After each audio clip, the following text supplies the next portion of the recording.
Somos familia. Y por eso nos saludamos y por eso le decimos al hermano, la paz del Señor esté en su corazón, con su familia y en toda su vida, porque somos una familia y creo que todos deseamos lo mejor para nuestras familias. Así que esa es la fraternidad con que Cristo une a su pueblo. Imagínense, ¿alguna vez nos habíamos visto, hermano Nancy, hermano Héctor, en la vida antes de habernos visto aquí? ¿Verdad que no? De regiones lejanas, pero aquí nos vimos y nos saludamos, y desde el momento en que nos vimos y nos saludamos nos tratamos como hermanos. Es increíble. ¿Quién hace eso? El Señor. Su gracia en nuestros corazones. Eso lo hace Dios. Y el Señor lo que pretende es que como pueblo estemos unidos. Y el Señor lo que quiere es que dentro de su pueblo se fomente la unidad.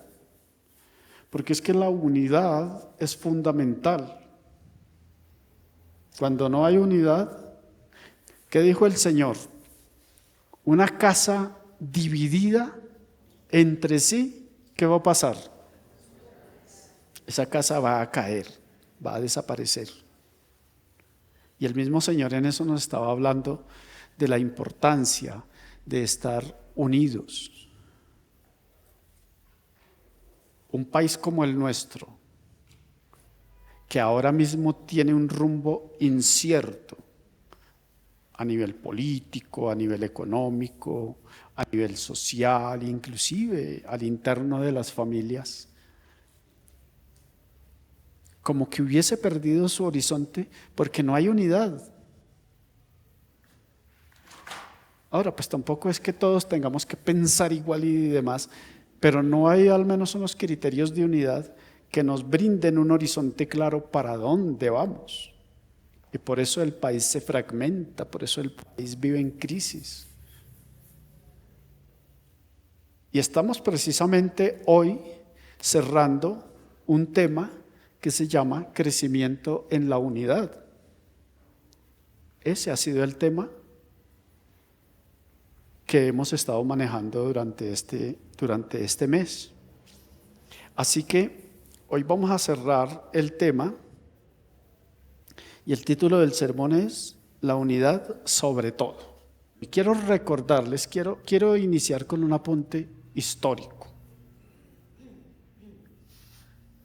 No sé si todos saben uno de los motivos por el que nace la Iglesia Cristiana Discípulos de Cristo. La Iglesia Cristiana Discípulos de Cristo nació hace 216 años. ¿Y cuál fue uno de los criterios fundamentales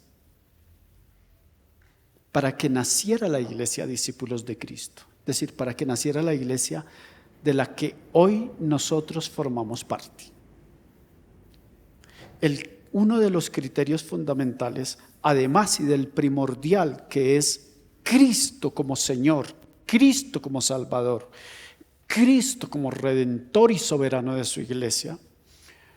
Otro de los motivos por los que nació la Iglesia de Discípulos es porque la iglesia estaba demasiado fragmentada, demasiado dividida, porque había mucha discusión entre las iglesias, porque había mucho conflicto entre las iglesias. Les estoy hablando de las iglesias de lo que se conocía como las iglesias de la frontera en los Estados Unidos. Estoy hablando de 1907, 1909. Les estoy hablando de esos años en adelante, de 1807, 1809 y de ahí en adelante.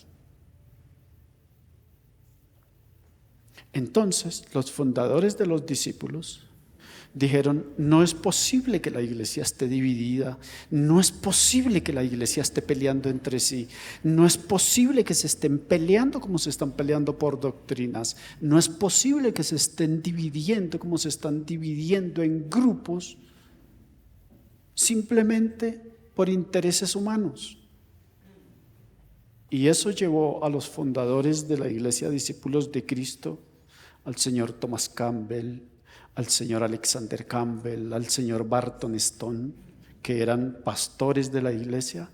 Eso llevó a que ellos trabajaran por la unidad de la iglesia. O sea, que ese es su origen, la unidad de la iglesia. Y es que fácilmente la iglesia puede resultar dividida y a veces hasta sin darse cuenta.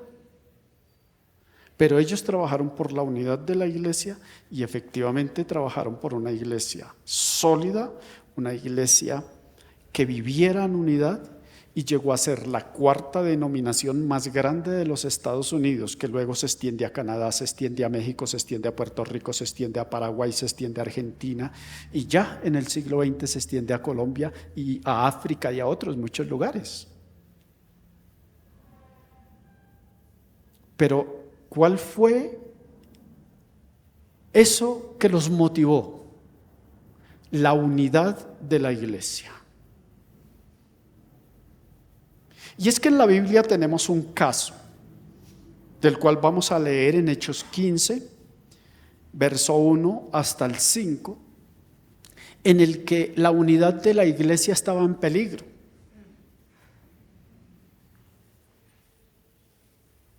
Y vamos a ver cuando la iglesia tuvo que enfrentar un momento de riesgo, un momento de crisis, ¿qué hizo? Vamos a leer la palabra que dice, Hechos 15, 1 en adelante. Entonces, algunos de los que venían de Judea enseñaban a los hermanos: si no os circuncidáis conforme al rito de Moisés, no podéis ser salvos. Como Pablo y Bernabé tuviesen una discusión y contienda no pequeña con ellos, se dispuso que subiesen Pablo y Bernabé a Jerusalén y algunos otros de ellos a los apóstoles y a los ancianos para tratar la cuestión. Ellos, pues, habiendo sido encaminados por la iglesia, pasaron por Fenicia y Samaria, contando la conversión de los gentiles, y causaban gran gozo a todos los hermanos. Y llegados a Jerusalén, fueron recibidos por la iglesia y los apóstoles y los ancianos, y refirieron todas las cosas que Dios había hecho con ellos. Pero algunos de la secta de los fariseos que habían creído se levantaron diciendo: es necesario circuncidarlos y mandarles que guarden la ley de Moisés. Hasta ahí vamos a dejar la lectura inicial. Mire, hermanos, la iglesia creció porque esa es la naturaleza de la iglesia: crecer, crecer, crecer. La naturaleza de la iglesia es ser iglesia misionera, porque siempre mira hacia afuera para crecer. Y entonces la iglesia llegó fuera del país de Israel, llegó al norte, a un país llamado Siria y a una ciudad llamada Antioquía de Siria. Pero resulta que allá estaba Pablo predicando con Bernabé. Pero recordémonos que Pablo era apóstol, pero no era apóstol que había caminado con los 12. Era apóstol, pero no era el apóstol que había estado con Pedro y con Juan y con Jacobo. Ni siquiera era Pablo alguien que había estado caminando como caminaron los otros apóstoles, pero era el apóstol porque Dios lo llamó y lo llamó a ser apóstol. Y entonces allá en el norte, en Antioquía, están predicando. Y en el sur, en Jerusalén y en todos los alrededores en Israel también están predicando. Y en Jerusalén hay iglesia y en Antioquía hay iglesia. Pero los contextos eran diferentes. El contexto de Israel, donde estaban los 12 apóstoles en Jerusalén, era un contexto que todos conocían la ley, era un contexto de pueblo judío. Pero al norte donde estaba Pablo, si bien habían judíos, la mayoría de los que habían creído no eran de la nación judía, no eran del pueblo de Israel, pero habían creído porque el evangelio había llegado allá, había impactado allá, y allá se estaban salvando muchísimas personas. Por eso dice aquí que en el verso 4, y llegados a Jerusalén fueron recibidos por la iglesia y los apóstoles y los ancianos, y refirieron todas las cosas que Dios había hecho con ellos. ¿Qué fue lo que refirieron a los apóstoles cuando llegaron a Jerusalén? Lo que refirieron es que Dios estaba salvando a personas no judías, que Dios estaba haciendo milagros, que Dios estaba edificando la iglesia, que la iglesia estaba creciendo, que los que antes servían y adoraban a dioses paganos, ahora han abandonado esos dioses y ahora adoran al Dios vivo y verdadero, a Jesucristo resucitado. Y entonces eso generaba gran alegría porque la salvación estaba avanzando y los hombres estaban recibiendo el evangelio. Pero resulta que hubo alguien que no le gustó eso, porque Pablo les decía: la salvación es un acto de fe por la que se acepta la obra de Jesucristo, se acepta la muerte de Cristo, se acepta la obra redentora de Cristo. Y a los gentiles no era necesario que se les exigiera la circuncisión porque era una práctica del pueblo judío. Pero algunos que habían creído, quiero que entiendan bien, algunos fariseos que habían creído en Jesús, les molestó eso. Y dijeron: ¿cómo es posible que no se les exija la circuncisión? ¿Y cómo es posible que no se les exija que guarden la ley? Y entonces eso llevó a que de alguna manera como que la iglesia comenzara a fragmentarse, porque había unos que exigían a rajatabla que los que no eran judíos tenían que circuncidarse, tenían que guardar la ley y tenían que guardar ciertos preceptos, ¿sí? Como guardar el sábado, como ciertas comidas que comían los judíos. Pero ellos no eran judíos, los que estaban en el norte. Entonces eso generó una problemática y una discusión. Quiero que entiendan una cosa, que en el versículo 2 nos dice más o menos cómo estaba la situación entre ellos. Miren, como Pablo y Bernabé tuviesen una discusión y una contienda no pequeña con ellos. ¿Qué significa eso? ¿Cómo? Fue un conflicto duro, fue serio. O sea, a veces uno lee eso y pasa por encima creyendo que no, que fue que por ahí se dijeron cualquier cosita. No, fue una discusión muy fuerte, fue una discusión tesa, como digo yo, tesa. Y eso hizo que como que la iglesia se dividiera. Y entonces, cuando Pablo comienza a entender esa situación, que la iglesia, la unidad de la iglesia está en riesgo, y cuando los apóstoles que habían caminado con el Señor, que estaban en Jerusalén, detectaron esa situación, que la unidad de la iglesia está en riesgo, deciden hacer algo. Dicen: no nos podemos quedar así. Como dicen las mamás, no es que va ahí a mano cruzada, sin hacer nada. La iglesia no se quedó así. Dijeron: esto hay que arreglarlo. Y entonces se pusieron de acuerdo y dijeron, pues reunámonos. Y decidieron reunirse en Jerusalén. Entonces, Pablo, Bernabé y otros, dice el texto bíblico, y otros, descendieron para ir a Jerusalén y entonces charlar con la iglesia, charlar con los apóstoles, charlar con los ancianos y plantear el asunto. Mis hermanos, aquí se está presentando algo en la iglesia que uno cree que no es posible que pase en la iglesia, pero son circunstancias que realmente pasan muchas veces. Mire, a veces hay diferencias en la iglesia.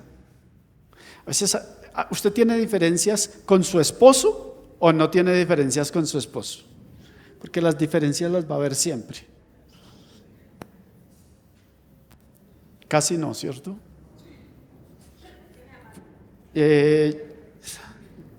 Nosotros acabamos de cumplir con mi esposa 40 años de casados. Este año vamos a cumplir ya 41 años de casados. 41 años de casados. Y miren, sigue sonriente. Por algo seguirá sonriente, ¿no?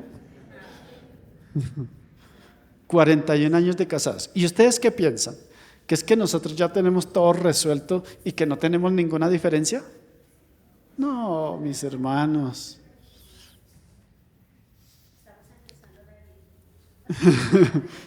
Ella dice que estamos empezando ¿la de qué? ¿La de la tercera edad? Ella es tesa. Pero ni digan del pastor Mario, también es teso. O sea, somos humanos y va a haber diferencias. Diferencias de una índole, diferencias de otra índole, pero siempre va a haber diferencias. Con su novio usted no tiene diferencias, así que su novio o su novia, usted no, ustedes van perfecto, todo anda como si estuvieran en las nubes. En su familia no tienen diferencias. Miren, las diferencias se dan a todo nivel, en las empresas hay diferencias. En la iglesia hay diferencias, en las familias hay diferencias. Mire, si a veces ni uno mismo se entiende a uno mismo, si se dan cuenta, ni uno mismo se entiende a uno mismo. Uno por dentro dice, pero si será esto, no, pero a mí me parece que esto. Ni uno mismo se entiende a uno mismo. Pues cómo no va a haber diferencias con el otro. Y aquí encontramos que en la iglesia también hay diferencias. Y alguien dirá, pero luego no es la iglesia de Dios, luego no es la iglesia santa y no es la iglesia de naturaleza divina. Claro que sí, es la iglesia de Dios. Y ustedes son santos, no lo duden. Pero el hecho de que sean santos no quiere decir que sean perfectos. Ustedes tienen la obra de Dios en su corazón. Todos tenemos la obra de Dios en el corazón. Y la iglesia, desde los ojos de Dios y desde lo que Dios siempre ha querido para la iglesia, es una iglesia unida. Pero ¿qué es lo que pasa? Que la iglesia está constituida ¿por quién? Por seres humanos como usted y yo. Y somos nosotros los seres humanos los que a veces entramos al jaleo de que sí, de que no, de que por aquí, de que por qué no mejor por allá, pero pastor Mauro, usted pudo haber hecho esto así, pero pastor Mario, usted debió de haber divisiones. Entonces, si la iglesia es perfecta, la iglesia es santa, eso no lo duden mis hermanos, porque la santidad no depende de nosotros, la santidad es por la obra que Dios hizo en su corazón. Y que nosotros nos esforzamos por vivir rectamente, santamente, dignamente, claro. Pero que usted sea santo, eso es por la gracia de Dios. Pero somos humanos y algunas veces, ya en la familia, ya en la iglesia, donde sea, hay divisiones. Y aquí la iglesia está enfrentando un momento muy difícil. Miren, hermanos, algunas veces no pensamos lo gravísimo que fue esto. Pero esto fue tan grave, tan grave, tan grave,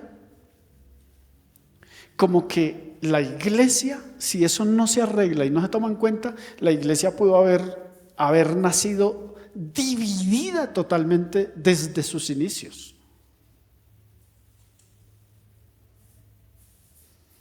Pero ¿qué pasó? Lo que pasó fue lo siguiente. Del verso 6 en adelante nos dice cómo comienzan a manejar el asunto. Dice el verso 6 en adelante: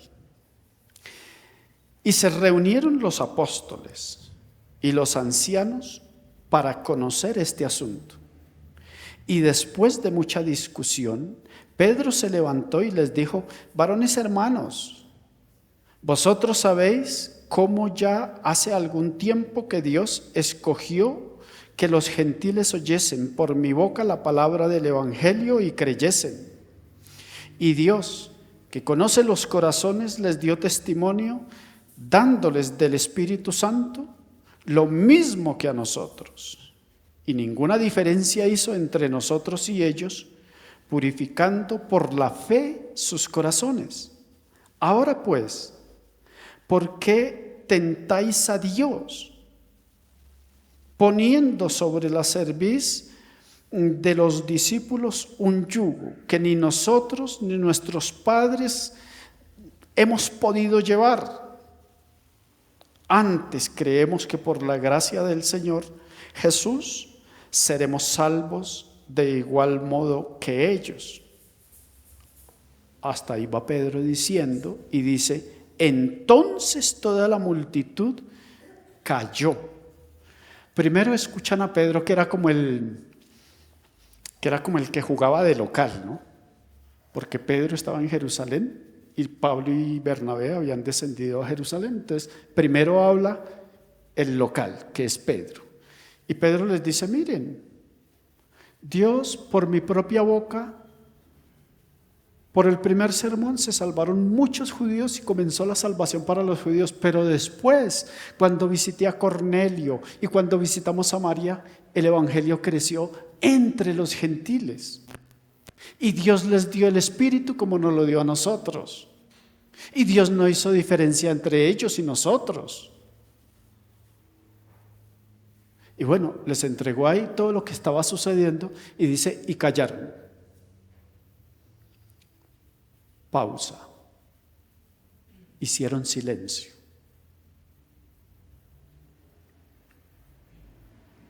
Hicieron silencio.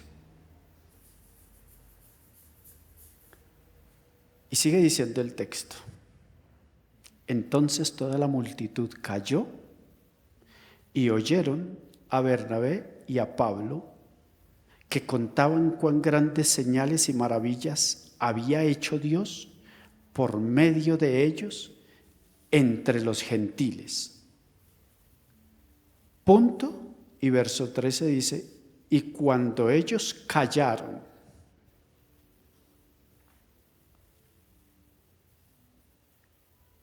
¿qué es lo que está pasando aquí? Lo que está sucediendo aquí es que primero escuchan al uno, después se hace un silencio. ¿Por qué? Porque hay que escuchar al otro. Y después que escuchan al otro, callan. Hay otro silencio, porque hay que escuchar a otro. ¿A eso cómo se le llama? Y ese es mi primer punto. Hay que aprender a escuchar al que piensa diferente. Porque ¿cuál es la actitud muchas veces de uno cuando se encuentra con alguien que piensa diferente? Dígame, ¿cuál es la actitud de uno? Rechazo. Resistencia. ¿Qué más? Crítica. Todo eso. Y muchas veces, como uno cree que uno es el único que tiene la razón, entonces uno quiere de una tapar al otro, así me toque gritar insultar e irrespetar, pero yo soy el que tengo la razón. ¿No les ha pasado alguna vez así?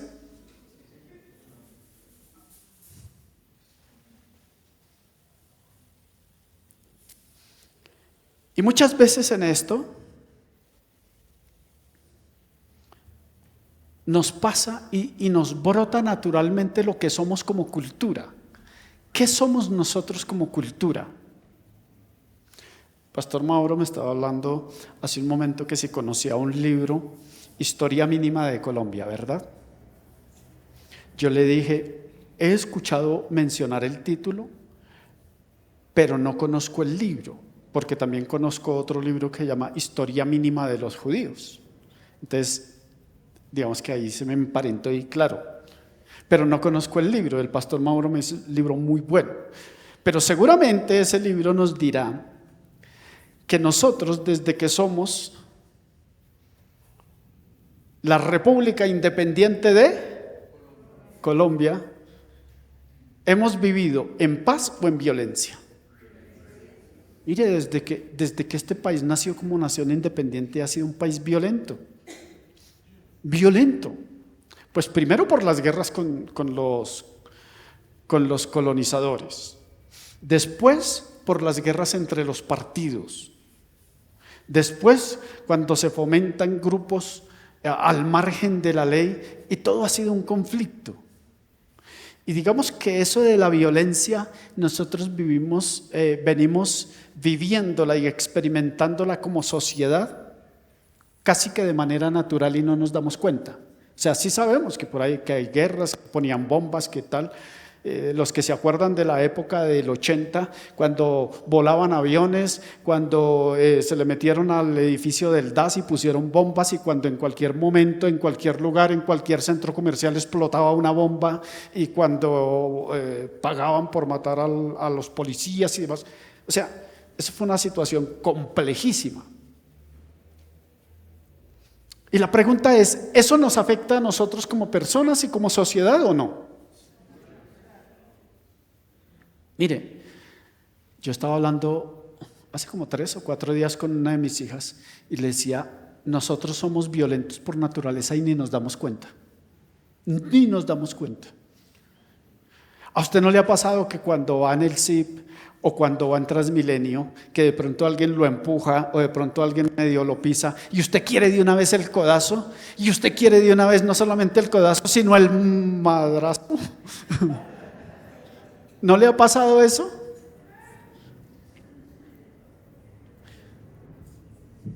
¿A usted no le ha pasado que con un familiar de una vez usted explota y como son familia, pues entonces que se aguante? Y si le gustó, pues es que así soy yo. Pues sí, claro, así somos, violentos. Y eso es esa es la frase, es que así soy yo. Y si le gusta bien o si no, aguántese. Mire, esas son todas expresiones de violencia. Nosotros no sabemos cuán arraigada está la violencia dentro de nosotros. Y nosotros no sabemos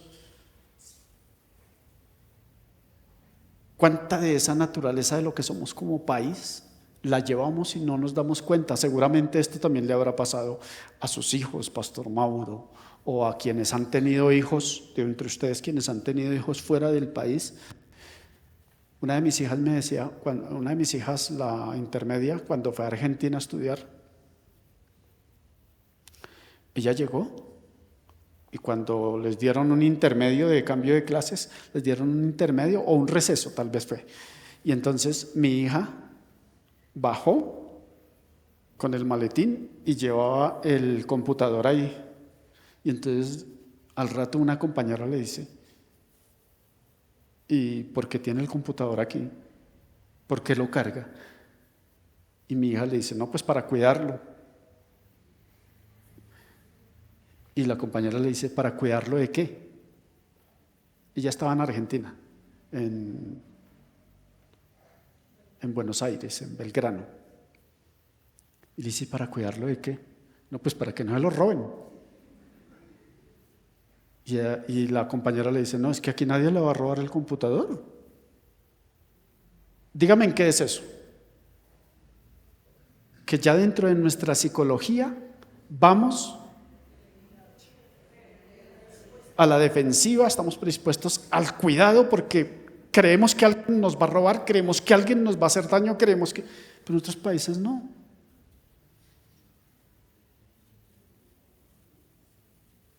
Y otras de mis hijas han estado en otros países y han vivido algo parecido.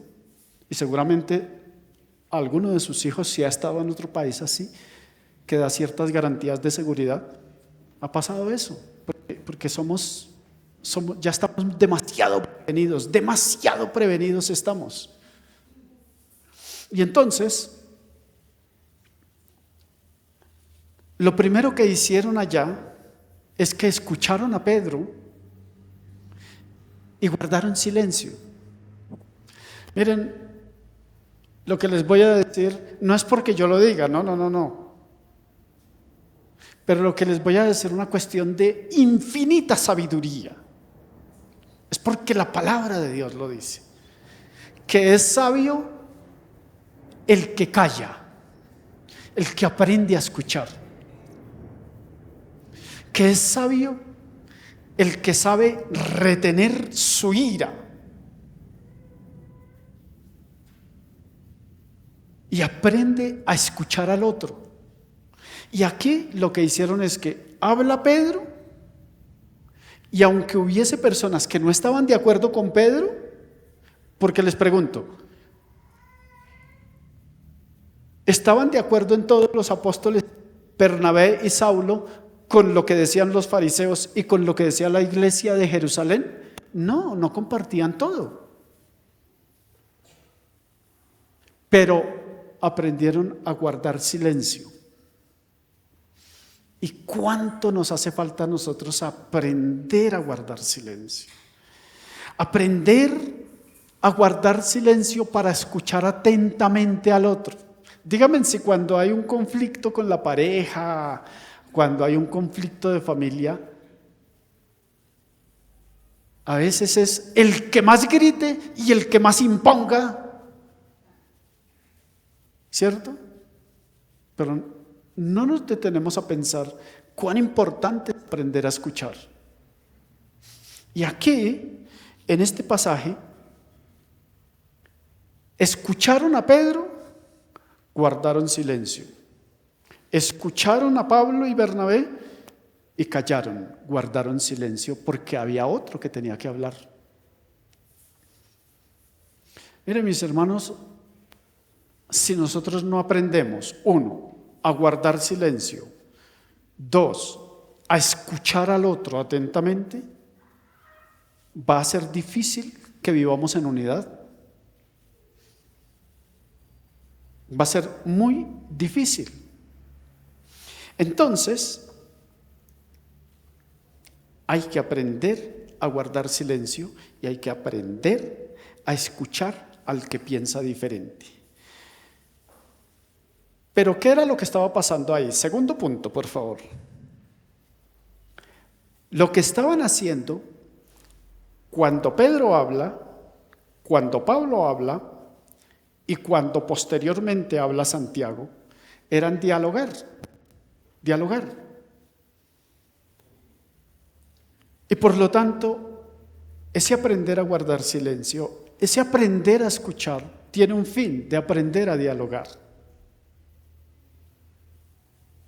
Aprender a dialogar con el que piensa diferente, aprender a dialogar con el que piensa igual, aprender a dialogar con el otro.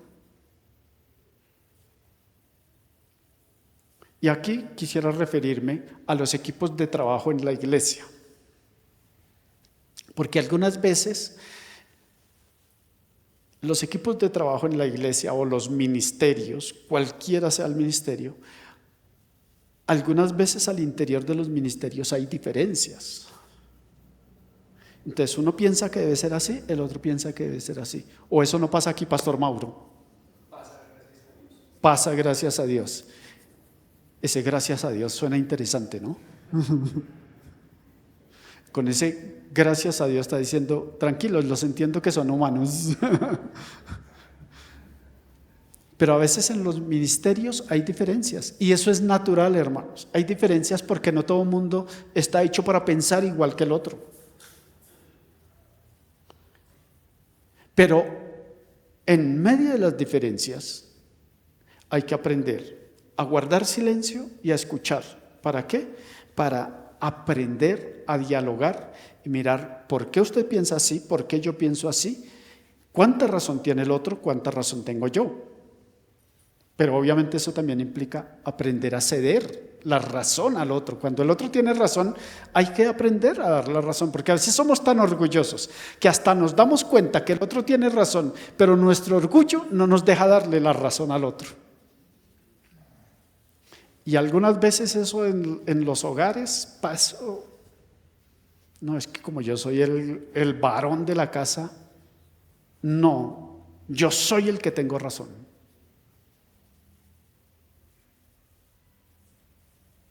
Y eso es complicado. Pero al hablar de unidad en la iglesia, al hablar de la unidad familiar, al hablar de unidad como cuerpo que somos, debemos aprender a dialogar, pero eso implica a guardar silencio como aquí lo hicieron. Me llama muchísimo la atención cuando dice, toda la multitud calló, en el verso 12.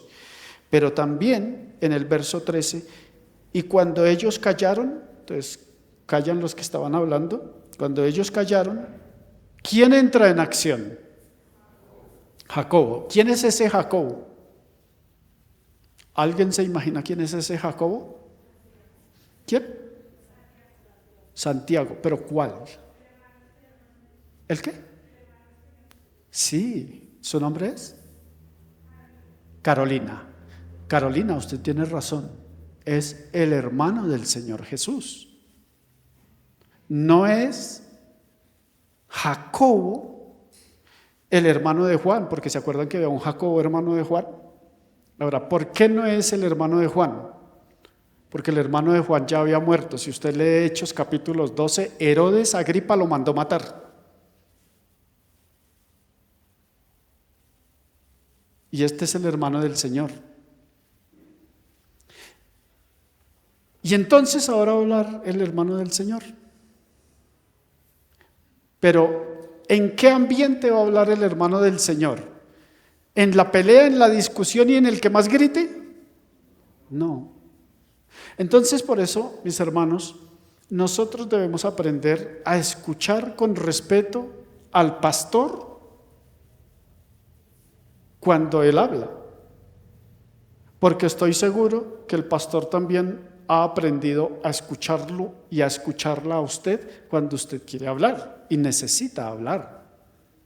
Por eso, como iglesia, necesitamos crecer en unidad, pero crecemos en unidad cuando se respeta al líder de un ministerio y se aprende a dialogar, y se aprende a hablar, y se aprende a mediar a través de un diálogo, de guardar silencio cuando hay que guardar silencio y de hablar cuando hay que hablar. Ahora, el problema es que algunas veces esto también es complejo dentro de nuestra sociedad. Algunas veces nos da miedo hablar. ¿Sí le ha pasado que algunas veces les da miedo hablar o no? Mire, algunas veces a uno le da miedo ir a hablar ante un jefe. No, pero es que ir al jefe. No, y que qué tal que me...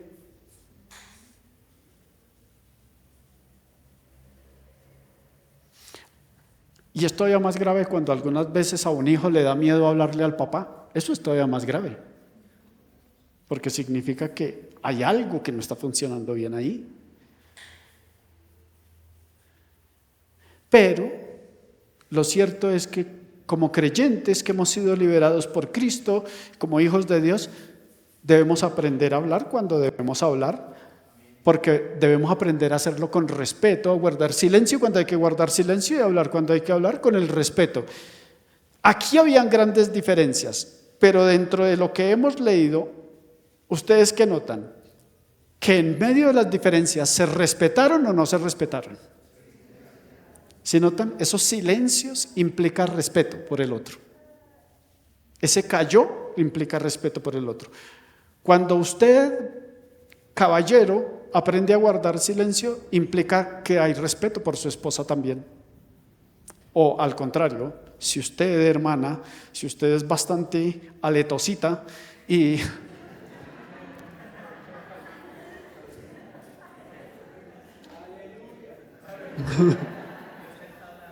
parece que el Señor está hablando.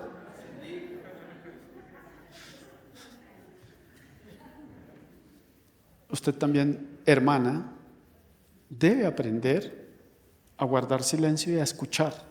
Pero claro que usted también tiene el derecho a hablar cuando hay que hablar, a manifestar las cosas. Eso es una cosa que nuestra cultura no nos enseña, porque nuestra cultura nos enseña es el que más grita, el que más manda, el que más impone, el autoritarismo. Eso es lo que nuestra cultura nos enseña, pero la Biblia nos enseña otras cosas. Y nosotros debemos crecer en el modelo de Dios, no en el modelo del mundo. Y aquí hubo un respeto. Aprendieron a dialogar. Entonces, por eso mi invitación para el desarrollo ministerial en la iglesia es que aprendamos a dialogar. Está bien, yo sé que usted puede tener diferencias con su líder, pero aprenda a respetar a su líder y que el líder aprenda a respetar a las personas que le colaboran y le sirven a él también. Y que hayan diálogo, que hayan acuerdos. Mire, ese es el siguiente punto. Miren lo que dice Santiago. Vamos del verso 14 en adelante. Y vamos a ver lo que va pasando ahí. Del verso 13, discúlpeme, del verso 13 en adelante, dice: y cuando ellos callaron, Jacobo respondió diciendo: varones hermanos, oídme. O sea, ese oídme es muy importante ahí. Les voy a decir más adelante por qué. Simón ha contado cómo Dios visitó por primera vez a los gentiles para tomar de ellos pueblo para su nombre. Con eso está diciendo, Simón ya les contó cómo entre los gentiles se están salvando. Es decir, con eso les está diciendo, miren, nosotros que creíamos que era el pueblo único de Dios, no, Dios también tiene su pueblo de entre los gentiles. Es decir, ahí Jacobo está rompiendo con eso del exclusivismo, de la elección exclusiva y única para Israel. Está diciendo, Dios también tiene pueblo de naciones que no son israelitas. Y con eso le está dando un mensaje durísimo. A nosotros no nos parece que sea tan duro, pero eso es durísimo para los oídos de un judío. Y con esto, verso 15, concuerdan las palabras del profeta como está escrito, de los profetas, como está escrito.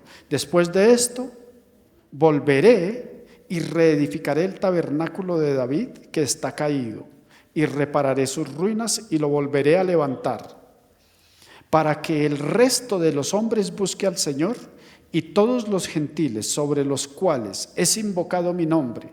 Dice el Señor que hace conocer todo esto desde tiempos antiguos. Aquí les digo por qué era importante lo que decía Jacobo. Oídme. Ese oídme va asociado con esta primera parte del verso 19. Miren lo que dice la primera parte del verso 19. Por lo cual yo juzgo. Uno dice, ¿pero qué tiene eso?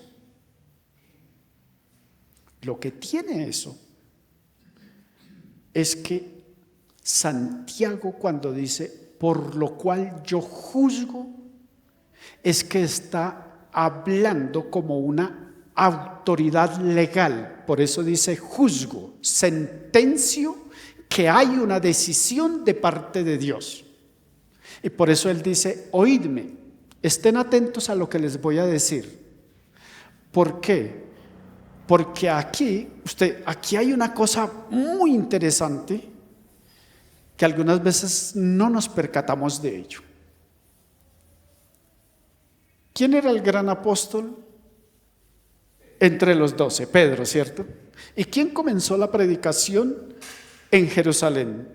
Pedro. ¿Y quién comenzó la predicación entre los gentiles? Pedro, en casa de Cornelio. Pero aquí, ¿quién da la decisión? ¿Pedro o Santiago?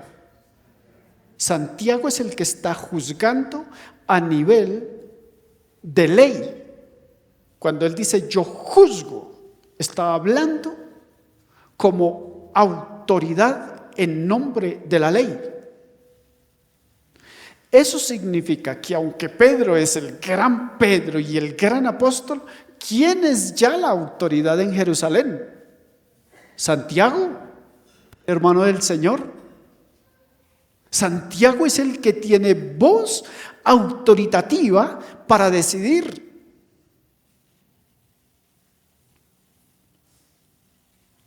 La pregunta es, ¿Pedro se puso a pelear porque le estaban quitando su puesto? Pedro no se puso a pelear porque le estaban quitando. No es que yo soy el más importante en la iglesia. Algunas veces como que pareciera que es que hay figurones en la iglesia. Y entonces que es más importante este que este. Miren, en la iglesia no hay nadie más importante que nadie. Aquí todos somos iguales.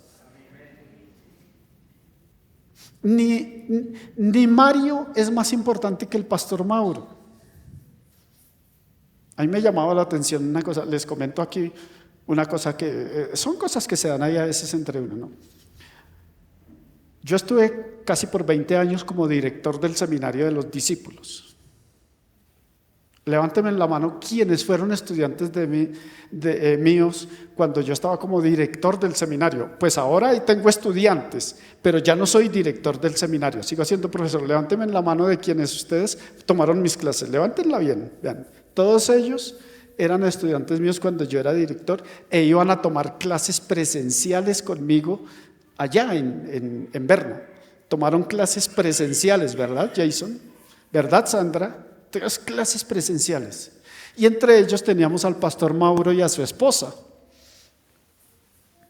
Y entonces, a mí me llamaba mucho la atención que el pastor Mauro es el pastor Mauro y muchas veces siendo miembro del comité ministerial o del comité ejecutivo de la misión, y sin embargo llega al seminario y se sienta como un estudiante raso. ¿Por qué?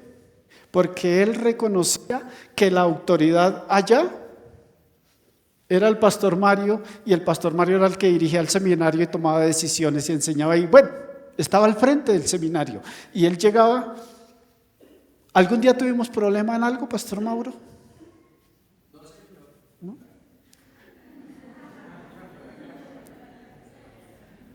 ¿Se escucharon el tono, no? En las notas. ¿Le di muy altas notas? Nunca hubo una postura irrespetuosa del pastor Mauro ni de su esposa por ser pastores, por ser miembros del comité ministerial. Nunca hubo una postura irrespetuosa de él hacia mí, como director del seminario y como profesor. Ahora viene lo teso.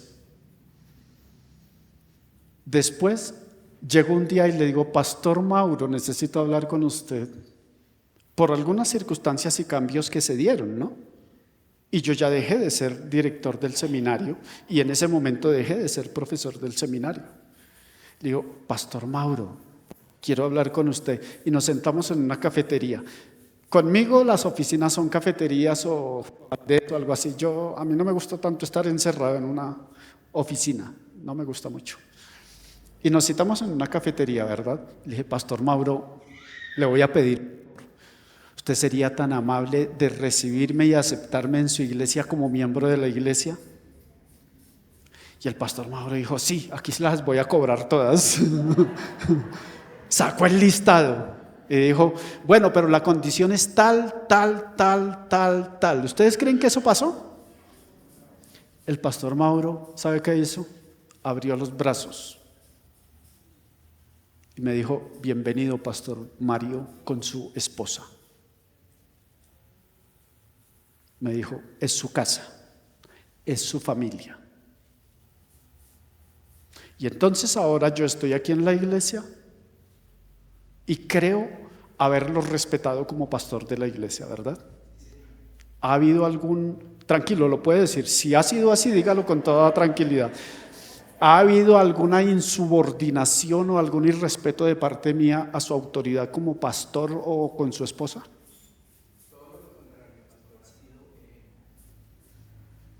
Entonces, gracias. Entonces, lo que quiero decir es lo siguiente.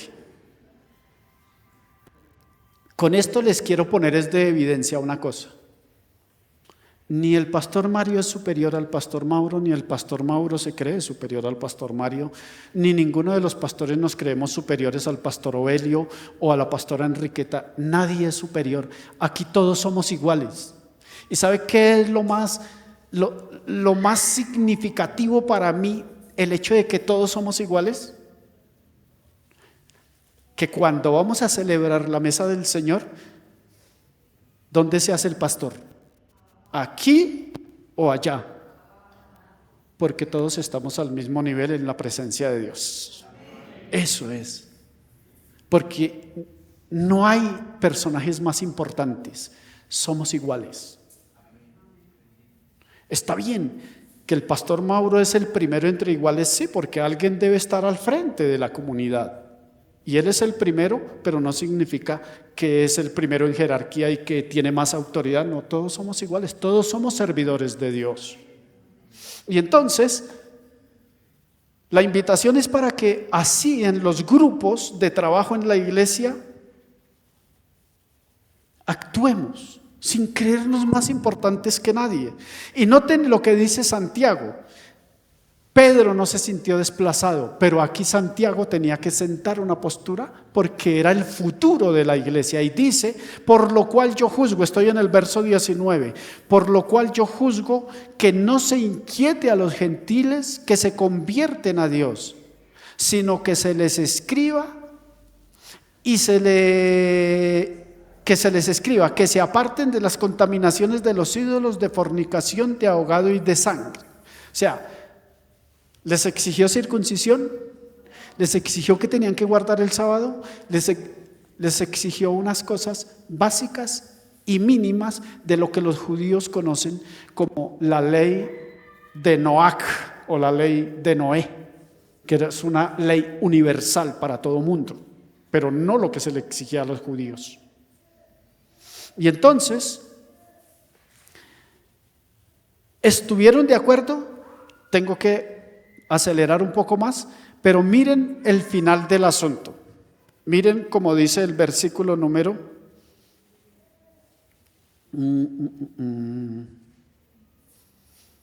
el versículo 25 en adelante. Dice, nos ha parecido bien, habiendo llegado a un acuerdo. Quiero que tengan bien en cuenta la terminología. Nos ha parecido bien habiendo llegado a un acuerdo. Es decir, ese es mi tercer punto, llegar a acuerdos fraternos. Llegar a acuerdos entre el liderazgo, llegar a acuerdos entre los ministerios, pero llegar a acuerdos allá en familia, acuerdos fraternos, acuerdos entre hermanos, acuerdos entre pareja, acuerdos, llegar a un acuerdo. Y dice, nos ha parecido bien, habiendo llegado a un acuerdo, elegir varones y enviarlos a vosotros con nuestros amados Bernabé y Pablo. Con esto están diciendo, todo se solucionó bien. Lo que propuso Santiago, todo mundo estuvo de acuerdo. Y sigue diciendo, hombres que han expuesto su vida por el nombre de nuestro Señor Jesucristo. Así que enviamos a Judas y a Silas, los cuales también de palabra os harán saber lo mismo. Y noten el final del verso 28. Porque ha parecido bien al Espíritu Santo y a nosotros, ¿se notan esa expresión? Ha parecido bien al Espíritu y a nosotros, es decir, que fue un acuerdo en el que todos entendieron que era la voluntad de Dios, pero en la que todos tuvieron el valor de hacer la voluntad de Dios, de llegar a acuerdos. Ha parecido bien al Espíritu Santo y a nosotros no imponernos ninguna carga más que estas cosas necesarias. Es decir, la unidad se debe preservar por encima de todo. Con esto, los apóstoles nos están dando una lección. ¿Cuál lección? Que debemos aprender a dialogar, a guardar silencios, a llegar a acuerdos y hacer las cosas para que se mantenga la unidad de la iglesia cuando es necesario, para que se mantenga la unidad del liderazgo, de los ministerios, y para que se mantenga la unidad ya en otra instancia de las familias, de las parejas, de la relación de familia, para que se mantenga la unidad.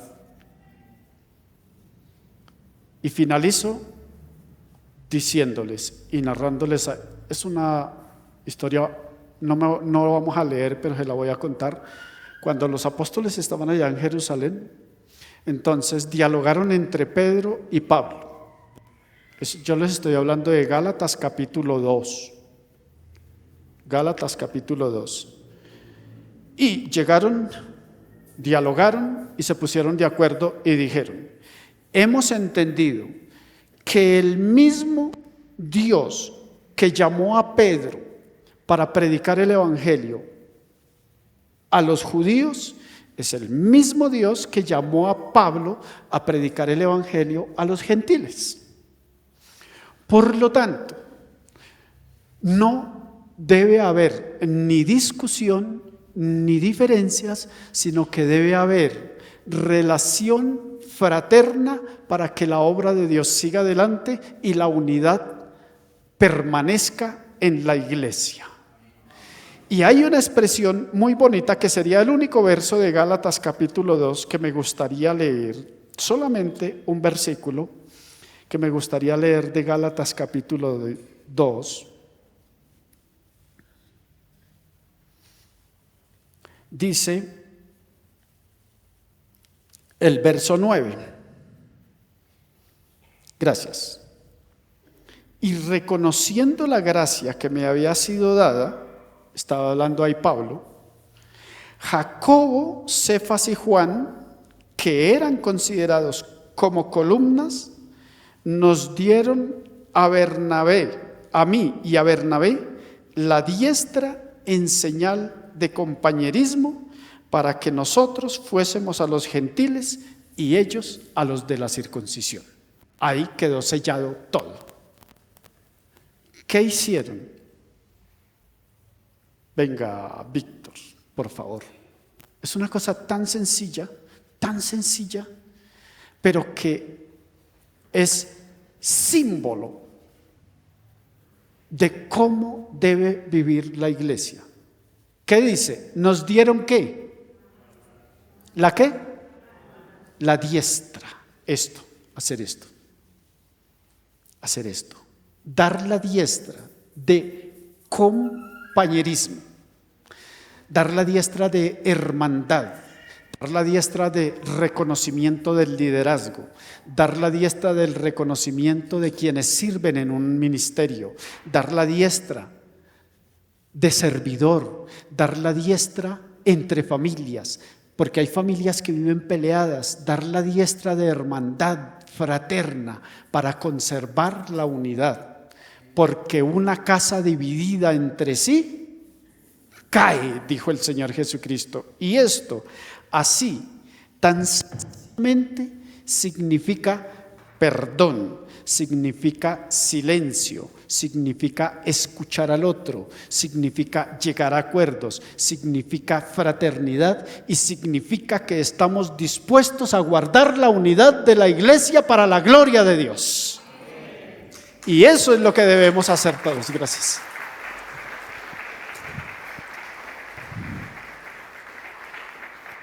Y les pregunto, ¿cuántos están dispuestos a extender la diestra y a decir, lo doy todo por conservar la unidad del ministerio, por conservar la unidad de la iglesia, por conservar la unidad de la familia, por conservar la unidad para que el evangelio corra y las personas se salven y la iglesia sea edificada? ¿Cuántos están dispuestos?